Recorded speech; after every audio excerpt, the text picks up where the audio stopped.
Imagine fighting for your life against the world's most formidable foe. It's not a man or a woman. It's not a serial killer or some sort of monster. No, it's the state that you live in. It's the government your taxes paid for. This is where Richard Glossip has found himself for the past 30 years. He's fighting the system to save his own life. Corruption and politics have clouded the truth as he faced 9 execution dates. He's been fed 3 last meals, and still his fight continues. As he proclaims his innocence, the state of Oklahoma is determined to kill him. This isn't a battle of good and evil. It's a battle of politics around the concept of the death penalty. While everyone shouts their opinions and beliefs, one man stands on the precipice of death. Will anyone step forward to save him? Today's episode is brought to you by Bones Coffee Company. You can forget about boring coffee when you drink Bones Coffee. Not only do they offer a variety of flavors such as strawberry cheesecake and maple bacon, they are a family-owned company that puts great detail not only in their coffee, but in the artwork that comes on each individual bag. Bones Coffee has a coffee club that will deliver your favorite coffee to your door every month. If that wasn't enough, they also have some amazing swag to offer. Check out Bones Coffee Company today. I'll have my affiliate links in the show notes for you. On January 7th, 1977, at the Best Budget Inn in Oklahoma City, Oklahoma, a man was killed. It was a kind of a seedy motel where there was a lot of shady characters. It was a cash-only type venture. There was a little bit of this and a little bit of that, and everyone kind of turned a blind eye. Unfortunately, this time, owner, his name was Barry Von Tress, I believe. He is killed in room 102. He is beaten violently, and it's a bloodbath in that room. He's not found for 10 hours, and then all of a sudden, the police narrow in on the manager of this establishment. Even though the manager wasn't there, there was no evidence that he had any qualms with Barry whatsoever. And even though they have the actual killer who admitted it, he said, "I did it," the law enforcement ended up coercing this meth addict into confessing, "Yes, I didn't do this alone, it was somebody else." And so this is how Richard Glossip ended up on death row. Now, we have to understand that Oklahoma is a red state. Oklahoma is kind of like the Wild West of, they've still kind of got that mentality. They're going to get justice no matter what, whether it's good, bad, or indifferent. And so if this had to happen, it happened in one of the worst places in the country to do this, because they have one of the highest kill rates on death row of any other state. This is one of those cases where you're dealing with politics and a case. And unfortunately, the politics have destroyed the case. So if you take the politics out, let's take out death row and put it over here with a pin in it, like, reference to the TV show Friends. We're going to put it over here with a pin in it. Shows you how old I am. We're going to talk about the case itself. And then we'll go over here and take this pin out, and we'll talk about if you think this man deserves to have this. Now, this is a man who has been fighting for his innocence, who has claimed from the beginning, "I didn't have nothing to do with this." He's been offered several plea deals, and he refuses to take them. He's like, "I'm not pleading to anything because I didn't do nothing. This is and we're talking about someone who's not a known drug user, not an alcoholic. We're talking about someone who was a hard worker, someone who didn't have any kind of criminal record. As far as we can tell, he never even got any kind of ticket for driving recklessly, nothing. And then going up against a known meth addict who has a long criminal record. Even at the age of 19, this guy had a long, violent record, and yet for some reason, law enforcement targets this person that has no record, no reason, no motive. And this is where we're going at. If I wrote a book about this case, no one would believe it. They would think, "Oh, that's fiction and it doesn't make any sense." And yet it's reality. And this is one man who has faced execution 9 times. He has had 9 different execution dates. He has actually gotten so close that he was fed his last meal 3 times. And so we're talking about a man who is claimed his innocence for almost 30 years now, and someone who is to a point of saying, if you kill me, he goes, if you kill me, the world is still going to know that Oklahoma killed an innocent man. Politics can get very, very testy when it comes to things like this. We're going to try not to talk about the death penalty too much yet. I want to go into the details first, and then we can talk about the politics, because I know some people believe in the death penalty, some people don't. Everybody has their own reasons. Everybody feels they're right. Everybody has their own viewpoints in that. And that's what makes America great. We're supposed to be able to discuss those things. But right now, I want to talk about the case. So the case is this 54-year-old man ran this little seedy motel along with a couple others. Now, he owned the motel, and he would come in periodically and pick up the cash receipts. He would do whatever he needed to do. Richard Glossip had worked for him for quite a while. Richard Glossip was a very dependable, hard worker. He had a girl that he was going to ask to marry him. They were dating. They lived in a place behind the motel, so it wasn't actually part of the motel, but they lived behind. And then we're talking about a 19-year-old drug addict, Justin Sneed, and he was a known meth addict at the time. Well, he was also, when all of this started to come out, his own attorneys went and had him evaluated psychologically to see if he was ready to stand trial. His own attorneys say that he had some severe mood and emotional disorders, and was saying they didn't think that he was well enough to communicate to a jury, and yet they still ignored those things, and they took the word of this man. Now, you need to understand that when this all came down to it, Richard Glossip, the only thing he is guilty of is not telling the police everything he knew. Now, this is a type of business where things go on that are kind of shady, and he was of the opinion, just keep your mouth shut, don't look, don't keep your eyes closed, I don't see anything, I don't know nothing. Well, the first time police questioned him, that was his take. I have no idea, I don't know nothing about it. The reason why he did that was his girlfriend encouraged him to just stay out of it. Don't get involved. You don't know the whole story. Just keep your hands clean. And so that's what he chose to do. But in reality, he had a good idea what happened. And this is what he would tell the police later. And this is what it was, as if this was, you didn't give us all of your information up front, so we're gonna nail you for this. But they were already trying to target him before this. So this is, we'll get into that. But basically, the night of the January 7th, early in that morning, in the wee hours of morning, he gets a banging on his door. He opens the door, and this meth addict, that's actually, he was being given rooms to stay in, and he paid for them by kind of doing odd jobs. And he wasn't even reliable enough to do that, but they were trying to help him. Well, he bangs on Richard's door and says, hey, there was a problem. There's a window busted out in room 102. And then as he turned around to walk back, he goes, oh, and I killed Barry. And this is the type of person we're talking about. Richard didn't even register it. This guy was always saying random off-the-wall things. He was always on drugs. You never knew really if he was completely coherent. So he said he flushed it off. He didn't think nothing about it until the next day when the police came around saying Barry's missing. And then by then he's like, holy crap, I don't know what to do. Should I say anything? Should I not?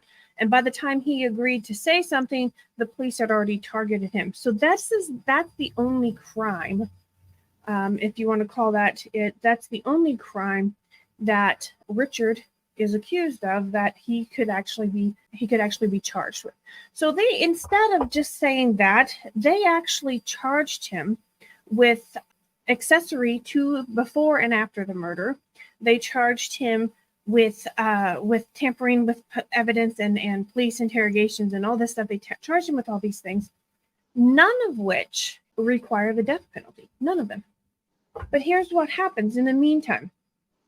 There is a video online, and I can add a link to it in the video description later for you guys to watch. There is the video interrogation where the police officers are literally coercing and spoon feeding a story to Sneed during his interrogation. The first time he tells the story, it was a robbery gone wrong. Then afterwards, you see these police officers literally leading the witness. Oh, hey, by the way, did you know Richard's been arrested? We think he's involved. Now, if you don't tell us how he's involved, you're going to get the death penalty. He didn't need to know Richard was arrested, for one. And for two, Richard had nothing to do with it, so he shouldn't have been arrested. But they continue on, and they literally just spoon feed this meth addict all of the information that they're wanting him to say. And it's all on video. So you think, okay, he goes to trial. This is not gonna hold up. Unfortunately, he's up against one lawyer in the state of Oklahoma that has more kills through the death row than any other attorney, and he prides himself on that. And he literally, he was known as a machine. He was known that if he was coming after you, you were going to be on the death row, no matter what. Well, Richard Glossip didn't have money for an attorney, and so he ended up getting an attorney that didn't really know how to handle death row type cases, and he lost. And the main reason why he lost is the jury was not allowed to see that video of the police spoon feeding the story to Sneed. So the police and the attorneys and everything, they twist it all around and say, well, Sneed is the helpless victim. He's not mentally capable of handling this and doing all this on his own. He couldn't plan this out. So Richard Glossip is the criminal mastermind that was manipulating this poor helpless boy into doing this. Because one story was Sneed said, well, because Richard wanted to take over the hotel. Well, that doesn't make any sense. Richard was making decent money. Richard was doing a good job. Richard was having no problems. And if you kill the owner of the hotel, the owner's family still has the hotel. So that doesn't make any sense. Another one story Sneed said was he wanted him to kill him because he thought he was going to get fired. Richard had a job continuously his entire adult life. He was a good hard worker. He had never had any complaints. He had never been fired. He'd never lost a job. He never went very long without a job in between jobs. So the fact that he might be fired wasn't logical either. So here's the thing. When you get a confession from a so-called accomplice, you have to find evidence to support it.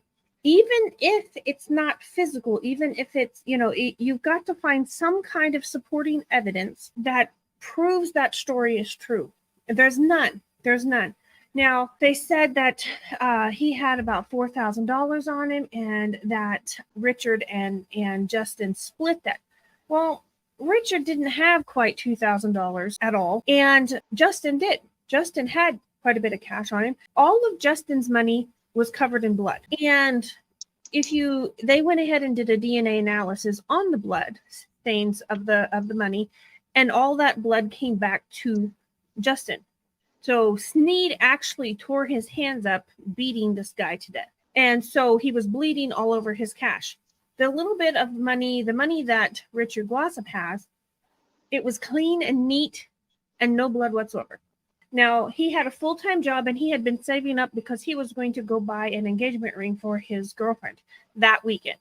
And so that's the reason why he had some more cash with him than usual. And it was all clean and neat, not all wadded up and covered in blood. So you could tell it had nothing to do with each other. There was no fingerprints. There was nothing to do with Richard in that room whatsoever. Nothing.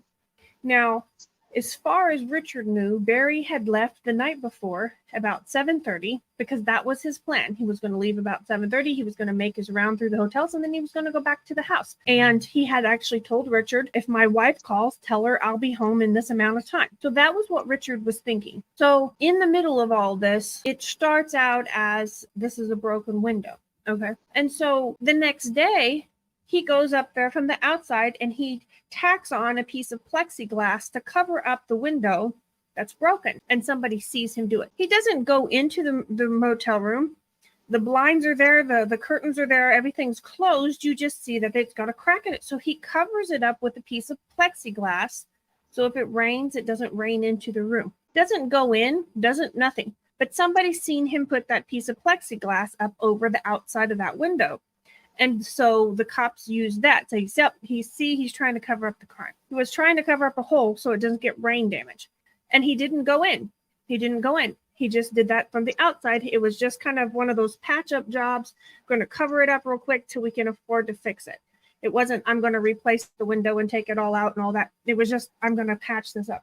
So this is the only thing that this man has against him. There's been several documentaries go on for this man, trying to raise awareness about his case, and a specific celebrity has gone on and kind of made an enemy with the governor of Oklahoma, saying that this person's a bad person and all this.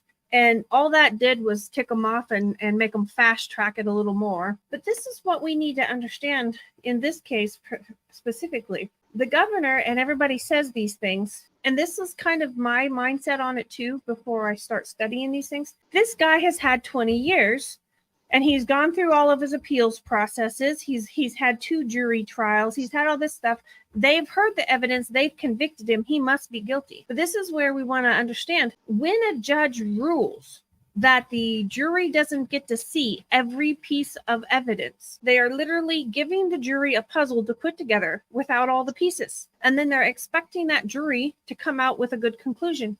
Now, if the jury had seen that interrogation video where the guy had already said what happened, the police didn't accept that, and they start spoon feeding him things, and things literally, the story starts changing on camera where you can see it start to change. That wasn't allowed. There were several things like that wasn't allowed in the courtroom. And then you get people, high official people, who get on the news and say, well, this is just celebrities trying to take our right to the death penalty away. And they don't seem to care that their right to a death penalty is leading to an innocent man's death. Okay. They're just caught up in the politics. They're like, how dare you from the outside come in here and tell us what to do? Well, unfortunately, those from the outside don't have the clouded concept of their politics.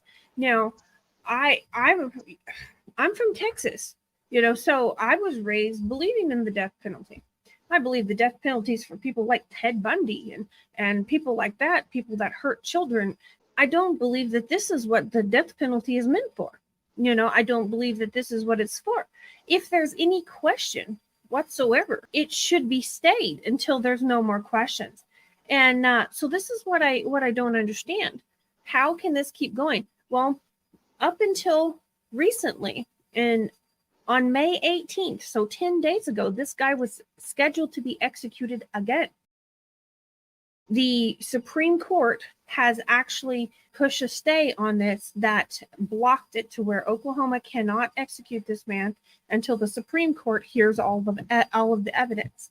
Just because this is happening now doesn't mean he's out of the woods yet. Okay, we still need to actively share his story. Actively, if there one time they had a petition out. The good news that makes me feel a little bit better about this is the state attorney general, which is hardcore death penalty activist, Republican, whatever you want to call him. He's hardcore for this political agenda. He has turned and said and joined the defense side of this and petitioned the Supreme Court alongside this man's defense and said, look, I am for the death penalty, but when it's done properly, this guy hasn't had his due process. So the only thing I can hope is that by seeing both sides of the fence agreeing, that the Supreme Court will see all the holes in this case. Because in reality, this man has no evidence to support this guy's story whatsoever. And he is being held on death row on the word of a mentally challenged meth addict. That's it. He's not being held there by anything else. There is no other evidence that supports this. Everything folds around that narrative. Now let's take this pin out of the death penalty, and we'll talk about that. To me, and this is what I want you guys to think about. Whether you're pro death penalty or opposed to death penalty, do you think taking that out of the equation, this case has enough to keep this man behind bars? Do you think this case holds water if death penalty was off? You know, because everybody's so spun up about the politics. And I'm like, if we take that out, the case has nothing to stand on. The case has it doesn't have any evidence to push it together. There's two detectives on this case, Bob Bimmo and Bill Cook. Now, they have actually come into question some of the things that they have done on other cases, some of their interrogation techniques, some other things. So some of the things they have done has come into question. The way they go about getting the answers they want, the way obviously in this case it looked like they spoon-fed the answers they wanted. Once a detective's tactics come into question, I believe that every case they've worked on should come into question too. Well, because their tactics were known at the time. And these are also even when at the time. So we're not talking about something, I talk about Buford Pusser and we try to judge him on today's standards when he lived way back, we're talking about at the time of their, of this trial, at the time, in their own society, they were still being questioned because they were pretty shady in the way they got the way they got their confessions. And some of their work has been called into question already. And so to me, it seems like if they have had questionable tactics, then it should be everything they've done should be looked at again. There should be somebody goes through and relooks at everything they've done.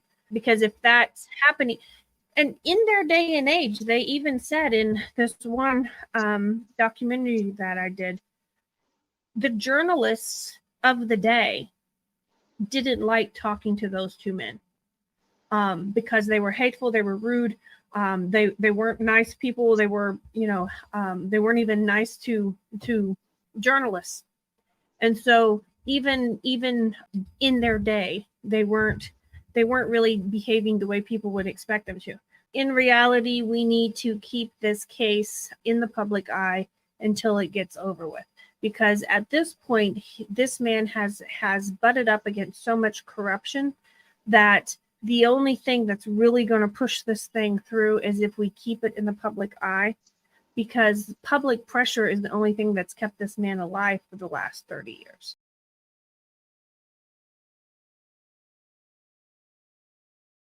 Evidence has been destroyed. Yes, and see, that's another thing. When people have gone back to try to reinvestigate the case, there was some evidence that was destroyed. There was some evidence that was never collected, but there was an extensive amount of people that they should have talked to and they didn't.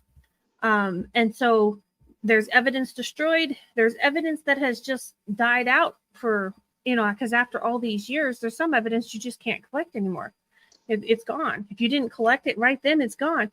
So this is the only way we're going to get this man justice is to keep his story going. There's several different documentaries and different shows that they've done on this, and each one just gives you a little bit more information each time. And one of them, they said that his own attorney said that, how did he say it? He had some severe emotional issues, mental issues well, she was making it sound almost like bipolar. She said real highs and real lows, but she didn't flat out say bipolar. But she said he had some severe mental and emotional issues, real high highs, real low lows, and she didn't feel like he was capable of communicating well enough to be in the trial and to be put on trial. And yet they still are taking this man's word on another man's life. This man, yeah. And then there's another thing too. The jury was flat out lied to. The jury was told that this man bled out. From the autopsy, the person that was reporting on the autopsy to the jury said this man bled out. Well, they go back and reinvestigate that autopsy. It doesn't say anything about that, him bleeding out.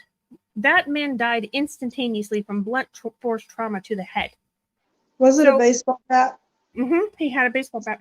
And they so what happened was they used that to spin that against Richard and said, well, see, if he had really been innocent and if he had told what he knew as soon as the police talked to him, they could have got to him in time, possibly.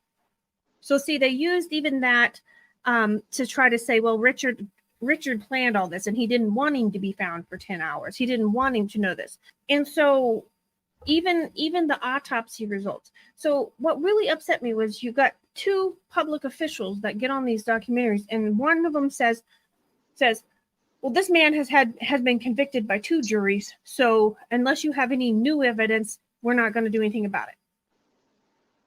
The man was convicted by two juries because they weren't given the right information. And then there was some information they didn't get at all. They were told that Richard was the mastermind of this, and he intentionally didn't tell the police what he knew so that guy could bleed out and die in room 102. And that none of that happened. The autopsy shows that he died from blunt force trauma to the head. It doesn't make any sense why a public official would say that, other than the fact that they've got all this mindset of these outsiders are coming in trying to tell us about our politics. And that's where that whole political mess around the death penalty comes in and has screwed up this case. Because anyone logical would say, forget the death penalty for a minute, forget the politics of that for a minute. Does this case make sense? Is this man convicted beyond a reasonable doubt? No. And it also goes back to one of the arguments that I get furious on. They're not allowed to know all of the story. When a judge can hold back evidence from a jury because he or she thinks it's going to sway the jury's opinion, of course it's going to sway the jury's opinion. And 99.9% of the time, that evidence needs to be heard anyways, because that evidence gives the whole picture of the human being they are judging. And so I don't agree with this concept of them being able to hold back different pieces of evidence. And quite frankly, if the jury had got to see the actual autopsy report, and if the jury had got to see that video of the police giving this guy the story they wanted, then they would have come to a different conclusion. And so this is where I feel like politics really mess up some cold cases. Yeah, and to me on this case, the man Sneed, he has more of a motive to lie than Richard Glossip would have to commit the murder. I mean, right. And if you want to go into that, the whole concept with that is, for those that don't know, Sneed said that the reason why he wanted him to kill Barry was because he was going to get fired and he didn't want to lose his job, which we know that wasn't true. But Sneed, on the other hand, was living there in that apartment, in that room, rent free, because he felt sorry for him. But his job was to do some maintenance around the building to help pay for that. Well, they never could get him to do anything. They never could find him when he wanted. He was high on something when they did find him. And so he was getting himself in a little bit of trouble because he wasn't fulfilling his end of the bargain. So if he got kicked out, then yes, he would have lost everything, And then the same police officer who kind of led everyone to believe that Richard was the mastermind behind all this, also in the same documentary, you guys can watch this documentary, in the same documentary turns around and says, well, I don't think Sneed really intended to kill the guy. I think he just wanted to rob him, and something went wrong and he got into a rage and beat the guy to death. And I'm like, you just said 20 minutes ago in the same show that you believed that this wasn't a robbery gone wrong, that this was something that they had planned out in advance. And then, on top of that, there was no major money switch hands. So, usually when you hire someone, there's a money trail.